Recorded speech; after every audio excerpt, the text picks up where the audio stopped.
As you can see on the screen, our presentation today is on gap and growth year options. My name is Erin Miskowski, and I'm the director in the Pre-Health and Pre-Law Advising Office.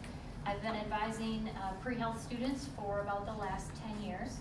And in that time, I probably have had hundreds, maybe even a little more than that, of conversations with students about this exact topic. Every year it seems like it almost kind of increases every year with students that are interested in this. So we want to talk today a little bit about kind of how to think about it. Is it okay to do a gap year or a growth year? And then what are some options to help you kind of figure out and narrow down what might be the right path for you. I will definitely tell you that there is no one right thing to do in a gap year or growth year. It is absolutely going to depend on you as an individual and where your strengths and your weaknesses are. And we'll kind of talk through that as I go through the workshop. When we do these workshops, we always like to have a current student co-present with us because they're kind of in your shoes, right? They've taken the classes you're taking, they have the experiences that you have, and they really complement the things that we say, and oftentimes add things that I don't maybe think of as an advisor, but a student would think of. So today our co-presenter is Emily Woolheiser, and I'll have her introduce herself a little bit. Hi, like she said, my name's Emily. I'm currently in a gap year right now. I graduated this past spring and I majored in biomedical science and I had a minor in history. And we'll touch on a lot of things about benefits of gap years while we're doing this, which there's a lot of reasons why I took a gap year. First of all, I kind of always knew I was going to take a gap year because I transferred here after my freshman year. So I started here my sophomore year, so just the timing and everything, I never felt really prepared to apply right after my junior year with just the order of classes and taking the MCAT. So in my head, I always knew I was going to take a gap year.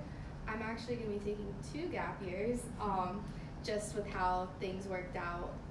After I graduated, I sort of rushed the MCAT, and now in this gap year, I'm going to be retaking the MCAT, studying for it, and just sort of enhancing a lot of the different things on the application I felt needed. I'm in a certificate program here.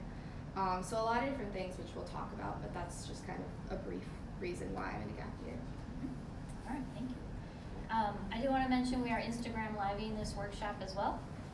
So if there are any questions from the Instagram crowd, you will let me know, right? Perfect, all right. Okay, so important. How do you think health professional schools feel about gap or growth years? Students come in the office and they're like, is it okay? And I'm like, what do you think? So what do you guys think? Do you think the schools think it's okay, or do you think they'd rather not have you take a gap year or a growth year?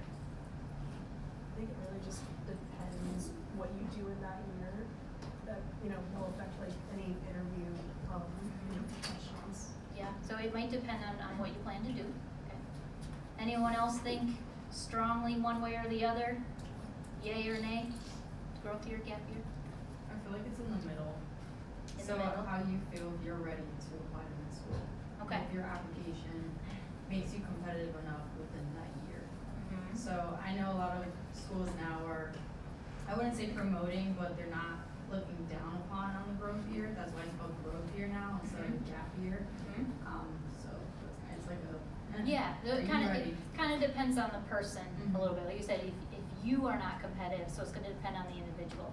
Yeah. I think it also depends on what you do in that year, if you're efficient in using the time effectively. Because if you don't really do anything, that's not going to look very beneficial. Right. She said it depends on what you do.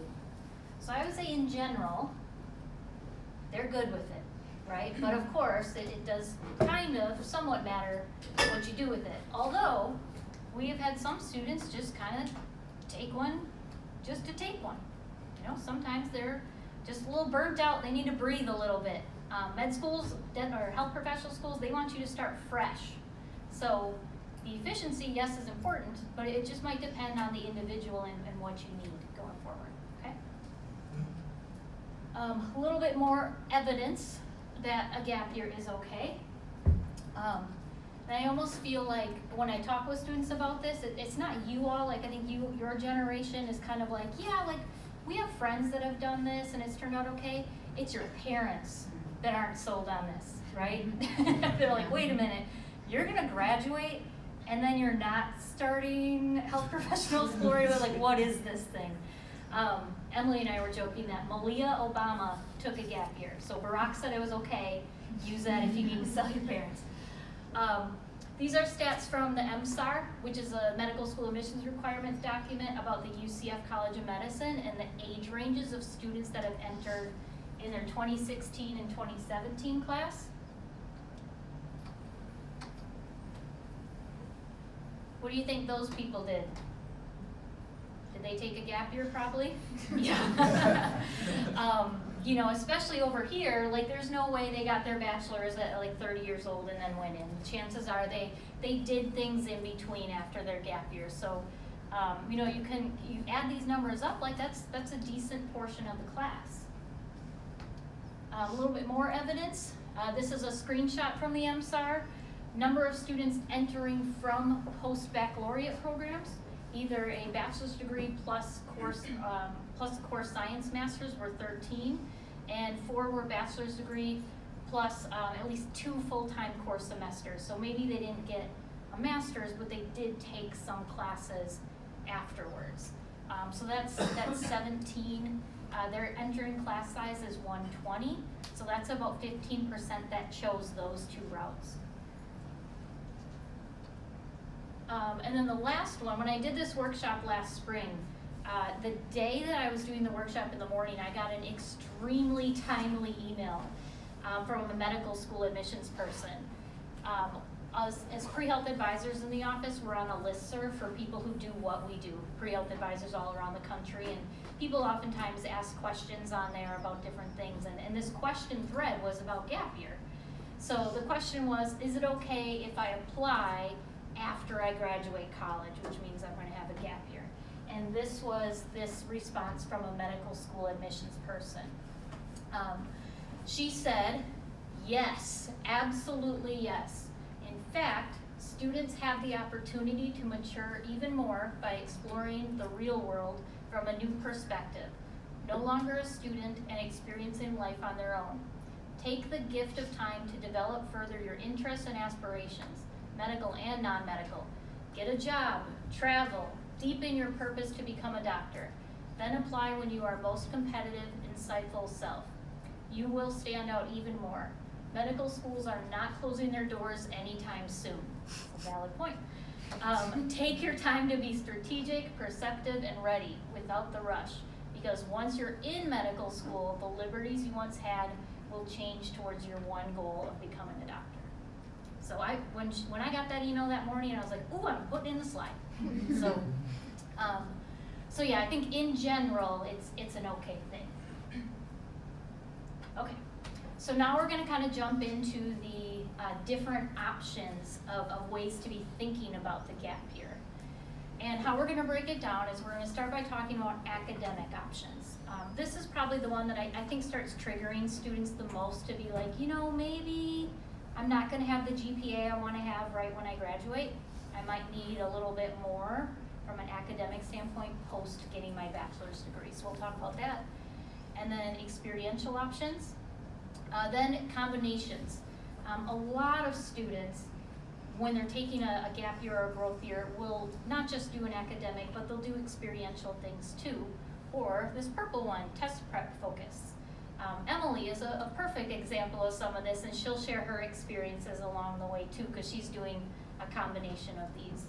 And then in yellow at the end is some of those other kind of options that we'll talk about then. Okay, academic options. So I want to ask you guys, why do most students consider academic options during a gap or growth year? What would be some reasons to do like a master's program or post-bac science classes? So if they don't feel very confident with their GPA.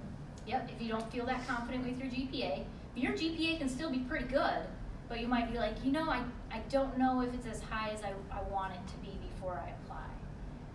Any other reasons? Yeah. Any prerequisites that you haven't met? Prereqs, yep, absolutely, depending on your undergraduate major. If you're not a science major that has the prereqs built in, you might need a few more. That's a good one, yep. Any others? Yes. I feel like sometimes we, as students, like for me, I right after high school came to college, so like school is all you know. So it's kind of like for me to seem like I'm being productive, just stay in school until I go into another school. Yep, Sometimes I feel like that's just the mindset we have, just seem like we're absolutely, productive. yep, absolutely. So you guys kind of hit on the big ones. Enhancing the GPA, and sometimes just to stay academically sharp. Sometimes, like you said, it's just the mindset of, well, I'm just gonna keep going. Sometimes people feel like their brain's gonna get a little mushy if they take time off from school. Do you wanna talk a little bit about your experience and why you chose what you chose? Yeah, so I'm currently doing a certificate in anatomical sciences, which basically I was incorporated into the physical therapy program's anatomy class this year, which was really cool. So I've already had my cadaver and done all that. And then what you're supposed to get out of it is a certificate in teaching anatomy. So I don't know if I'd be like Dr. Sam, but I could be if I wanted to after this. But I decided to do that. Like, one, I was like a little uncertain on my GPA. I felt like it needed a little enhancing. And kind of what you said about just wanting to be in school, I felt a little weird if I wasn't going to be in school because I didn't know what other plan I'd have. And honestly, I'm still in the anatomical certificate, but it's a really cool certificate. It's different than just doing like a master's program. Like, I didn't want to do the biomedical master's because I did biomed as my degree, and I felt like it could have been a reiteration of those classes. If you didn't do biomed as your undergrad degree, maybe that would be better for you, but I don't know, I felt the anatomy one was cool. It's definitely going to be something cool to talk about in interviews, with already being comfortable with that. And yeah, I think not a lot of people know about that one. Most people just think of like a master's or taking prerequisites for med school if you don't have them, but that one was pretty cool. Emily and I remember, since I advised her, last year we had a lot of conversation of, you know, do you want to do academic exams or do you want? I'll vouch for her. She didn't really need to have it, but she's like, you know, I want to. I want to keep going, and if I want to take a little bit of time before I apply anyway, I might as well do that. So that was her choice. As far as deciding which is the best academic program for you, this is where it gets a little bit in the weeds. It can feel kind of overwhelming to be like, all right, I'm going to graduate and I want to do more school stuff, but where the heck do I start, right? So the way that we kind of want you to think about it is, are you someone who needs to stay in Orlando or at UCF? That's oftentimes the first question we ask students, because we have so many students at UCF that are from Central Florida. Some of them even live at home and they're like, this is where I'm going to be. Like, I'm not going to New York or DC or Seattle to do more classes. I'm going to be here. So the options, if you want to stay here, readmit to UCF to take more undergraduate science courses. So if you graduate with your bachelor's, you can actually reapply to the university. You have to pick another major, which you're not in a contract saying you're going to finish that second major. But you can take more science classes. So maybe if you're a biomed sciences undergrad and you graduate with that, you could pick that second major in biology or health sciences and just keep taking sciences, right? But you don't have to graduate with that second one. The other option would be you could reapply to the university as a non-degree seeking student. There are some logistical challenges with that, which is why we recommended it if we only have to take a few classes. And really the biggest challenge is that when you're in the MyUCF system as a non-degree seeking student, the classes that you want to take does not recognize prerequisites, even if you already took the prerequisites. So you've got to run around, like literally go around to the different departments on campus and get overrides. So we feel like if you're going to take 2-3 classes, it's okay to do that, but if you're like going to take 4 classes each semester, that gets a little crazy. You have to do that all the time. Yeah, question? Are these affected by like excess hours? That is a great question. So any of these options, you would be graduated. And I always tell students, like, we do bring that up, and I was like, I'm not a financial aid expert. You are graduated, but I don't know the exact answer to that question, and even if I did, I feel like it would probably change at some point in the future, whatever my answer is. So we do recommend to go to the financial aid office to discuss that. Great question. The other options, if you want to stay here, are to apply to those traditional master's or certificate programs. And Emily had mentioned some of those already. Biomedical sciences. Nanotechnology is about half science, half other stuff, if that makes sense. Sport and exercise science is the same. It's about half what the health professional schools would feel is science, and then half some other programs. And then this is Emily's program right here. How much like of what the med schools will consider science classes is in there? Is it about 2/3 science or 3/4? I kind of feel like it would be almost all Maybe of it. all? Okay. Because there's not a lot of classes in it. I think the total was 18 or 22 credits. Yeah, this one's depending. 22 credits. This Yeah. one, and this one are all like 33 credits. Yeah. So also not just academic enhancement, and I talk about the biomed science one just because I know people in it, but that one is definitely more rigorous and like you're in a full schedule versus the anatomical sciences one. Like right now, I'm actually not in any classes so I can focus on MCAT stuff, which works out, and I can just complete them during the summer. So that's also an option if you're worried about timing with other things you want to do. I didn't want to mention this part, like a lot of times the term post-bac program, which is post-baccalaureate program. Alright. I'm I not did sure. this earlier during my class in here. Did it? Yeah. Do we have to move or something? It's been doing that all day long. Okay. Okay, she's got it in the back. Yep, you're on the right side, so zone 1, 2, or 3. Okay. Perfect, we're up. So UCF doesn't technically have a post-bac program. We do have some master's programs and stuff, but they're not like officially a post-bac program. I will say that the med schools actually don't care what the program's called. Like they don't care how it's packaged. If it's a master's degree, if you're just taking classes after you graduate, they could care less what it's called. What they care about are the classes that you took and the grades that you earned. So however you want to package it for you, they're okay with that, okay? So the other big question we asked to kind of get started on what to do for these is if you can or you want to go to another school. So this is where all of those like traditional post-baccalaureate pre-med programs can be found. Sometimes they're called special master's programs. The AAMC, which is Association of American Medical Colleges, has a huge database of these post-baccalaureate pre-med programs. Last I looked at it, there were like 215 programs in there. There are some in Florida. The most popular one of these in Florida is the University of South Florida one. But they're all over the country.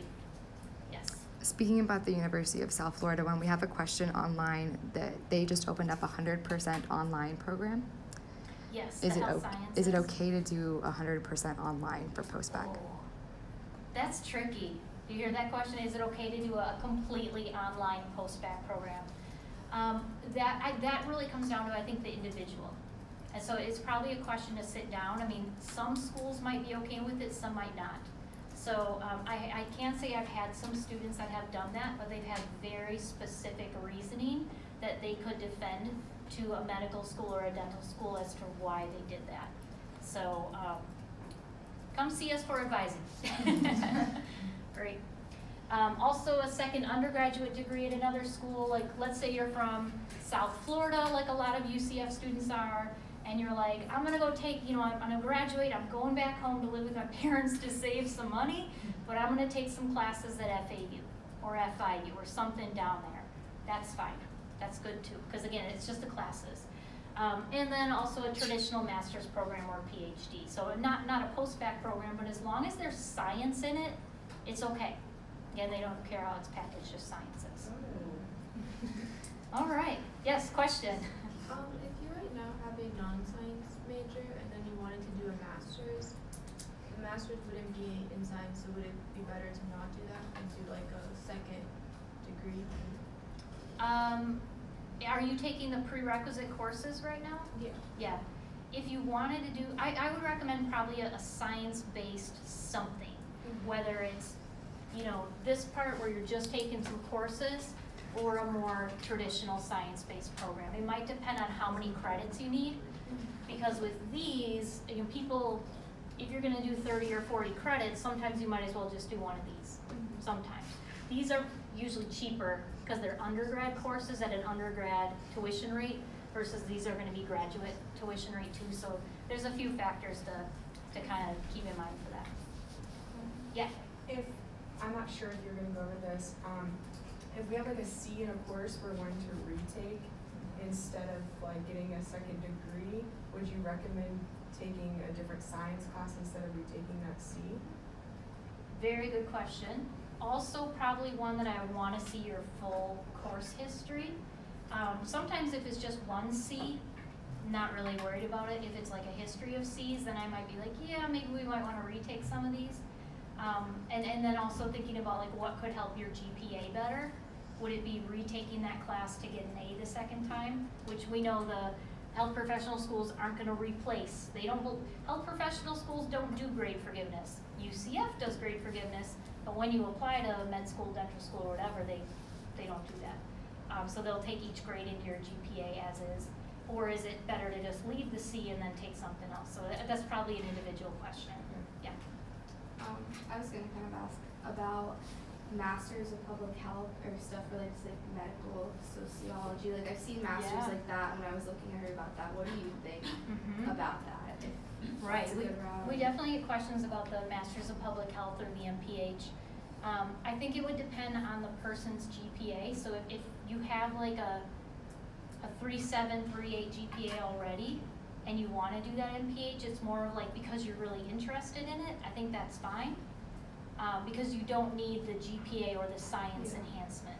But if your GPA is that 3.5 or below, the MPH isn't really gonna help you in the eyes of the health professional schools. While it's interesting and it's gonna be diverse, like learning that's still health related, it's not gonna raise your science GPA because the MPH, Yeah. outside of like maybe a biostatistics course, isn't gonna have anything in it that the schools consider science. So, yeah, usually if it's, if it's something someone really wants to do, we're like, absolutely go ahead, but not if you need the science enhancement. Great question. All right, so, I'll pass these around. So basically to kind of help you think through this thing, we made a little flow chart for you. It just kind of takes you through, this is the stuff we kind of just talked about, but to give you that thought process of, have you graduated, yes or no? Do you want to stay here in Orlando to take classes? Do you want to go somewhere else? And then just kind of breaks down those options along with listing the programs here. Of course, if you haven't graduated yet and you need that academic enhancement, the part I didn't talk about was maybe adding a double major. Maybe you're a biomed major and you can add on biology, or maybe you can add a minor, but this could come up, right? And that's gonna be very individual towards each person's scenario as well. So, notice we put that part in red, don't just be adding majors. I did see a student, maybe last year or the year before, who did have a triple major at UCF. I was like, or I guess at that point they call it a triple degree, because once you get over 150 credit hours, they'll call it like a second degree. But I was like, and actually it was biomed, biology, and health sciences. Yeah. So at that point, even if you get A's, the GPA is not moving up very much, because you got so many credit hours that keep it there. The back side of this sheet just lists some of the pros and cons to be thinking about with each of these different options that we discussed. Okay, so that's just something to reference. Okay, last thing I'll say about the academic stuff is if you are someone who knows you need to significantly raise your GPA, like if you're around that 3.0 mark and you're already a junior or a senior and you want to go to these health professional schools, if you're going to do the academic enhancement post-bac programs, you need the A's, right? The B's do not help. In our office, we like to say B's are like anchors. It doesn't always feel like when you get a B, your GPA just plummets, right? But when you get an A, you're like, how come it didn't go up that much? So it's you're really under the gun at this point to mostly get A's. Doing a post-bac program or extra coursework and then getting B's, you're just wasting your money. It's really, really a tough spot. So time and money are big things to think about here as well. Okay, so we'll move on to the experiential options. So the fun ones, right? Why do you all think most students would consider some, maybe not doing the academic stuff, but engaging in some more experiences that could help you before health professional school? What would be some reasons for that?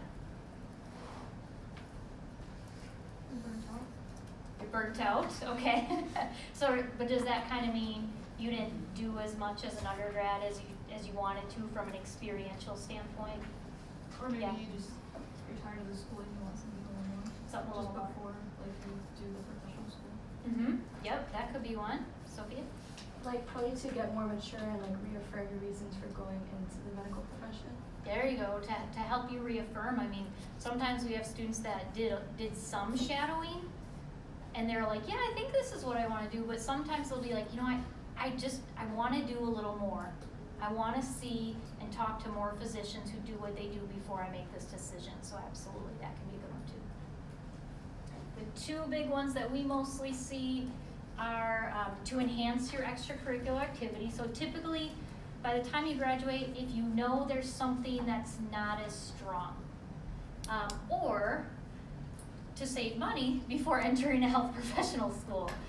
We see that one too, where students are like, I'm going to take a break, and I'm going to kind of engage in, I want to get a job, or I'm going to do some extra volunteer stuff, and just kind of save up some money for a little bit. That's a good reason too. Let's see. I'll do all these. And then I'll have Emily. Tell us about what you're doing extracurricularly these days. She's got a lot. She's got a lot. Well, so looking at it, like you and I talked a lot about like the different things I need to do, and like my main priority right now is the MCAT, but things I didn't really get to do in undergrad. I had a lot of leadership in undergrad and non-clinical volunteering, but I had never really started clinical volunteering in the sense of volunteering at a hospital until last April. So that's what I'm doing now. And try to find a position that's enjoyable when you're at the hospital, because a lot of people do you get stuck with it, having to just stock stuff or be someone who just gives waters or something like that. But now I'm a patient pal at Arnold Palmer, and Sophia, you're in the NICU at Arnold Palmer, so that's a really good place to volunteer if you're interested in that, because I didn't really have anything to say about it besides just volunteering in a hospital, but now I do have a lot to say about it. So if you stick to volunteering in a hospital, you might get better positions. So that I wanted to do. I also needed more research experience. I started a bit last year, and now I'm just continuing on because I didn't really prioritize that. I didn't think I really wanted to be in a research lab, and I'm in a psychology research lab, so it's not the traditional sitting at a lab bench running experiments, but it's still research. Also, I have a weird, I don't know how to define it. I was talking to Erin about it. I'm sort of an intern for a dermatologist right now. So I just assist with surgery. So it's kind of cool because it's a little more than shadowing because I actually get to do something. But it's not a paid experience. And next year, I'm definitely gonna have a job. I have to have a job. But as long as it's within the health field, something like that is important to look for. So yeah, and also I had a lot of shadowing. I had a good number. I haven't shadowed any DOs, which I know they say that you should have. You should have shadowed a DO if you're applying to a DO school. So that's something I'm also trying to get during this time. Yes. Is for DO school, because that's what I'm interested in, is research like critical? Because I've talked to several people that are like, it's not per se as needed as if for an MD program. Is that true, or? In a real general sense, I would agree with that. Okay. It kind of depends on the DO school. Mhm. Some of them will really look for that research. Thank you. Others have just straight up, when they come to UCF and visit with us, they're like, yeah, we're not as interested in research at our school. Okay. So it depends a little bit on the school, but I'd say it's less important. As undergrad pre-health advisors, will we still want you to get research? Mhm. Yes. But, you know, there are some exceptions to that as well. All right, thank you.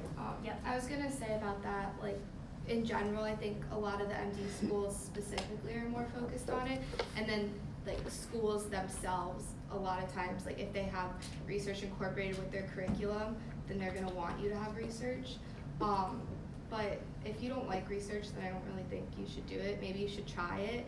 But I think I'm saying this right, but the general, like, idea of research, a lot of times what they want is just for you to understand, like, the scientific method and what research is all about, not necessarily, like, if you're finding a really cool cure to a disease, or, like, my research, to be honest, I just bring a person in. Like, if you guys ever had to do the SONA studies for psychology, I don't know if you've ever had to do that, but I just bring the person in and I don't do much. I understand what I'm doing, but I'm not doing groundbreaking work, so.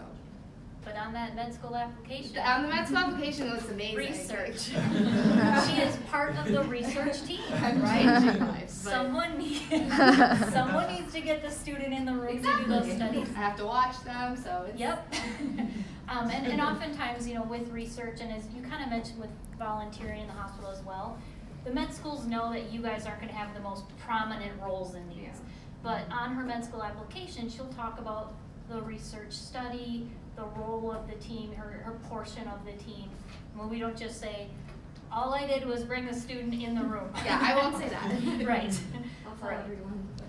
So, what we say about the experiential stuff is as you're getting closer to the end of your undergraduate time, and if you're thinking, do I need to engage in experiential types of opportunities after I graduate? I was at a conference a few years ago, and the lady that's doing a presentation on this kind of stuff said, tell the students they need to think about putting the Band-Aid in the right spot. And what that means is, what part of your application from an experience standpoint is weak? What part needs enhancement?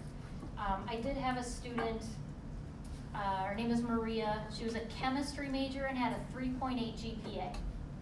And she was gonna take a gap year, and she's like, I wanna do the Biomed Master's program, I think they'll like that. And I'm like, why? Like, why do you need that? Like, that's not the part of your application that needs help, right? So we want you to kind of assess, and we do this with students all the time, like, where are you weak? I also think of another student I have named Haley. Haley was pretty good in most of these areas, but she was light right here. She only had 30 hours of shadowing with one physician. She was pre-med by the time and she knew she could not fit in anymore by last summer, which is when she was gonna apply. And she was like, Erin, do I gamble? And do I apply with the 30 hours and then try to get more after I graduate and then just send the med school updates? And I was like, it's risky. And ultimately her decision was not to gamble. She's like, for me personally, when I put my application forward, I want it to be strong in all the areas that I can. So she decided to wait. Other students will go, you know what, I'm gonna take that risk. I'm comfortable with that. I know that area is not real strong, but you know, I do wanna apply with it. And that's everyone's prerogative, and we'll help you with that. But it's really just doing a self-assessment of what do you need, right? Where do you need to enhance? Just like Emily said, she knew she needed a little more hospital volunteering. So during the gap year, she added hospital volunteering. So that's kind of how we help you think about that. Combinations. So a lot of times, and again, Emily's a perfect example of this. She decided, I want to do some academic enhancement stuff with the anatomical science certificate, and then also enhance my activities. You might as well, right? and you'll likely be pretty busy during this gap year if you're gonna be doing both of those. Time management is huge. I know you mentioned you're doing test prep as well. Yeah. So compared to your undergraduate time, how does this year feel? Where, you know, you've got a few classes that are graduate level, you're doing some extracurricular Yeah. stuff, you're doing MCAT, like compare the two for us. Well, so for my first half of this gap year, it was more stressful because I didn't have that much to do, or I didn't really have, not to be sad, but I didn't have necessarily a purpose. I felt just because I didn't really, I wasn't necessarily needed by anyone. And in undergrad, I had leadership positions in AMSA, so that was something. If you guys are involved in any clubs and you're a leader in it, there's always something to do. And I was always just used to that, always having something to do. So I kind of had an adjustment period of not really having anything to do or anyone relying on me. And in terms of workload now, so last semester I was finishing our cadaver lab because it was split into two different semesters. I was sort of doing MCAT stuff, sort of doing extracurricular stuff. So it just kind of felt the same-ish. And then now I'm really just focusing on MCAT prep. And I was telling her I have an exact schedule every day where I'm treating it like a job, where I go in the library and I stay there from 7:30 to 3:30, and then after that I have some of my other experiences, but now I just kind of relax a bit more. You don't really relax when you're studying for the MCAT, but it's a way better balance than trying to fit it in with the full school schedule and stuff like that. I don't know if I answered that well, Yeah. but And sometimes I feel when you don't have as much going on, that pace of 4 or 5 undergrad classes, you Yeah. do need that time management because you've got to force yourself to do things when you need to do them. I'm sure you're Yeah. I could just pull my MCAT prep off till next week. But I it's know. No, Well, that was my problem. Last semester I was I have the whole day, so I can just do it later, and I don't ever want to do anything later. So, you So kinda maybe have I to should give change yourself- this to less stress. It's it's so-and-so. Yeah.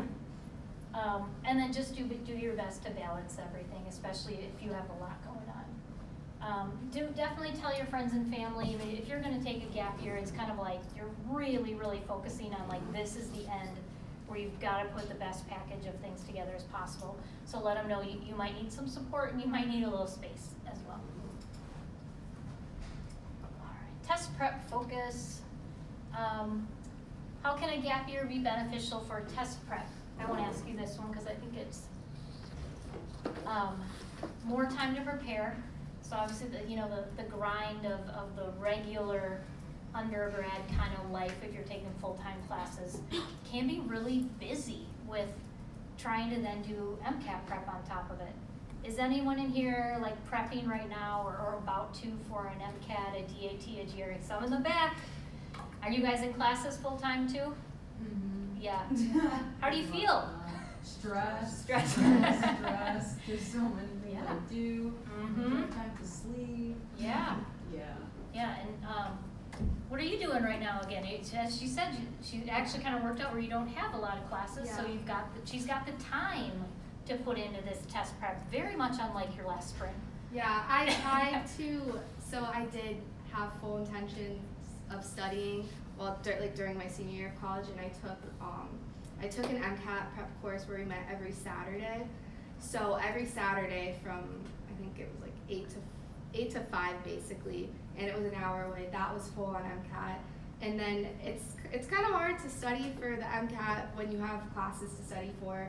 And for you guys studying for it now, you need to be extra focused and it's just a different test than you've ever taken. So a lot of people, they can manage it with balancing school at the same time.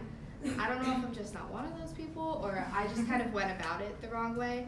I have a friend who he started prepping this past summer at the beginning of summer 2019, and he's gonna take it in I think this May.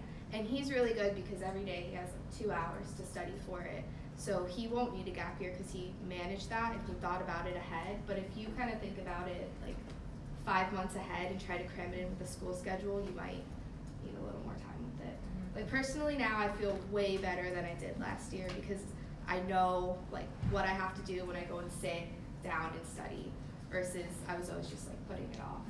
So Anecdotally, I would probably say just from advising appointments, the last few years in particular, especially if it's the MCAT or the DAT, this is kind of one of the reasons we're seeing students that are really good GPA, really good activities, taking a gap year, because they're just like balancing this MCAT prep in you know, the second half of my junior year or my senior is just eating away at me. So the test alone sometimes can be the reason that people put it off, but that's okay. You know, you just then in that next year you've really got to, you know, buckle down and get it done. So yeah. Do you think like focusing more on the test is important for GPAs, like a 3.1, 3.2? Okay. Yep. 'Cause Yeah. I'm not trying to go to medical school, but I'm trying to go to pharmacy school, which the GPA requirement's a little bit lower. Yeah. But I'm not sure if it's better to have a good GPA, or it's better to have like a high test score. Like, do they balance the two? Not really, because I always say the GPA is kind of proof that you can do the marathon over time, right? It's like every semester, every year, you're pushing through, you kind of got that daily grind down, and the test, whether it's the PCAT in your instance, a DAT, an MCAT, a GRE, whatever, that's the sprint, right? Can you take what you've learned, put it together and take one big high stakes test on a day? Because in health professional school, they're gonna need to know you can do both.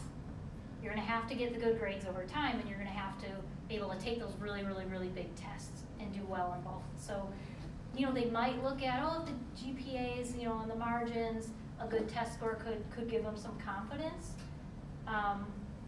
It's better than the alternative, right? But in a perfect scenario, if both can be high, obviously that would be better. What I would say happens more than a medium GPA and a high test score would be kind of the flip. Sometimes we get the people with the real good GPAs, and then the test comes out and it's low. And that's because, you know, it's just a different beast trying to study for a big test like that. And sometimes people don't do as well as they want. And that's okay. I mean, we'll work with you to help get you to a spot where you're as most competitive as you can be. I also just want to say something with test prep and burnout, sort of, because I had originally planned to have like a full 2 months to study for the MCAT after graduating, and then I didn't realize this when I applied for the certificate, but it started in that summer, so then I still had like those classes and the MCAT, and I was a little burnt out. So if you're thinking of, like, if you're gonna have that kind of situation, you might wanna like plan for a gap year and plan to have it spaced out, because it does it sucks starting over with like your MCAT prep study, but I like had to take a moment and realize that I needed to chill a bit and like get over the burnout from it, and then All right, so these are these other options we were talking about a little bit. A gap or growth year before beginning a health professional school could be your last time to have the flexibility to just do you, right? I want to say again, more recently, the past 2 or 3 years, I meet with you guys, and some of you are just like, I am spent. Like, I've put so much into these 4 years, like, I feel like my application is ready to go, but I just can't. Like, I just need a minute. And unfortunately, the way that application cycles go, that minute means a year. But it's okay. It's okay. You know, the med schools, the dental schools, when you enter, they want you to be the freshest, most ready to go, best version of you. So, you know, sometimes we see people wanting to do an MPH for that reason. You know, again, it's just because they want to stay academically engaged. They've got everything ready, but they're like, I just want to do it because it's stuff I'm interested in, and that's okay. A fun job, travel, if you've always had like dreams of traveling for a little bit of time, the gap year could be your chance, because as we know, that the schools are okay with it. Enjoying life, breathing. As far as fun job, I just told Emily a story of a student I had, I think 2 or 3 years ago. His name was Zachariah, and he was pre-med, kind of a free spirit kind of guy, just to give you a visual, he kind of had blonde hair, like kind of long to his shoulders, and he was like, I don't think I want to go to med school right away. And I'm like, that's okay. What do you want to do? And he's like, I think I want to work as a barista in Austin, Texas. For real. And that's what he did. He absolutely moved to Texas, worked as a barista at a coffee shop, applied to med school that next year. We actually did a mock interview for him through Skype. And what was funny is whatever apartment he had, the Wi-Fi wasn't real good. So he went like to his little coffee shop where he worked, and like when we were doing the mock interview over Skype, we were here in my office, and he had the computer set up where like behind him we could see people like in line ordering coffee and people like making it. And he just had like the little headset in, and I was like, are you okay to do it? He's like, yeah, I am if you guys are. But he just wanted to do that for a year and kind of just chill out, and that was his style. And I was like, yeah, go ahead, like as long as you feel like you can re-engage and do this. He's like, I'll be better for it. And I'm like, okay, go it. And he's in a med school now. So if your parents hear that I said that, they may want to kill me.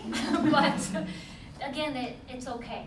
It's okay. You know, think about that quote from that med school admissions person at University of Illinois at Chicago. It's okay to do that. So, do you have any stories of friends that you know are doing fun stuff that are pre-med? I didn't mean to put you on the spot. Yeah, I'm trying to think. I mean, most of them are doing like the stuff we said before, like academic enhancement and stuff. But I don't know. I don't think I have a story. Okay. Sorry. That's all right. That's all right. So this one last thing I want to say is about timing. Okay, so this part about the timing of the gap year sometimes gets lost on people a little bit. So I kind of want to end with this. And Emily's a good example of one of these. So let's say it's your senior year of college. You graduate in May, right? And you decide to apply that summer after you graduate. Okay? In that instance, you're going to have that gap year before you start med school, which would be the next fall. But if you apply the summer after you graduate, the things that you do in that gap year are not going to be reflected in your application, right? So in that instance, you do have a gap year, but you don't get to put in the application any of the growth stuff that you've done, okay? The alternative is if you take the gap year a year before you apply. So what I mean by that is you graduate from undergrad senior year, and then you have your year of growth, and you apply that next summer, right? So all those good things you did after your bachelor's degree can be in the application. But then when do you start med school? The year after that. The year after that, right? So it's really 2 years, okay? So that's a piece I want you to think about. This one is where you are, Yeah, right? That's what I'm doing. And I told Erin before, like I'm sort of considering this year as my growth year because I'm doing a lot of different things. And that was actually one of my worries when because I had full intentions of applying this cycle. I had a lot of stuff that I was planning to do this year, and I was like, well, they're not really going to know about that. And so now this is my growth year where I'm doing all that stuff, and I can put it in my application, and then the next year, I guess, would truly be a gap year where hopefully I can relax or do something that's not so like stress-induced that I have to do it. So yeah. Yeah. So Emily's kind of on this 2-year post-bachelor's part, where she said, yeah, my first year is my growth year, which is what you're in, and then Yeah. she's gonna apply this summer, and then she's like, my gap year will be the next one, where you work and kind of save up some money Yeah, and stuff. exactly. So yeah, that's a piece on timing that sometimes when we talk through in the advising appointment, students are like, oh wait, yes, that's different. So we just want you to keep that part in mind. And I didn't like fully realize that, and I don't know why it bothered me so much. Like the 2 years, I just felt like I was old, and by the time I'd start, but like you've said like a million times during this, a lot of people take gap years. A lot of people are older in schools.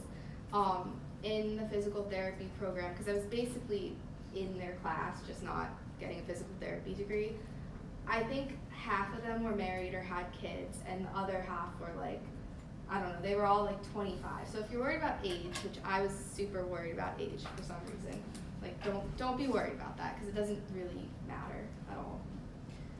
Another place to help you feel good about age, if you're gonna take a few years, is I'll do a little plug for the Medical School Admissions Symposium, which is happening at the UCF College of Medicine on February 15th. There's a little sign up online, you can Google it, it'll probably pop up. They always do at the UCF Medical School Admissions Symposium, they have a panel of medical students, and they always do just a little intro as to like who they are. At least half of them did something like they had a gap year or two before they entered med school. And there's usually like at least 10 people on the panel. Yeah. So I always feel like I go to that and I'm like, ooh, this is evidence of stuff I can use when I talk to students who are worried about that part.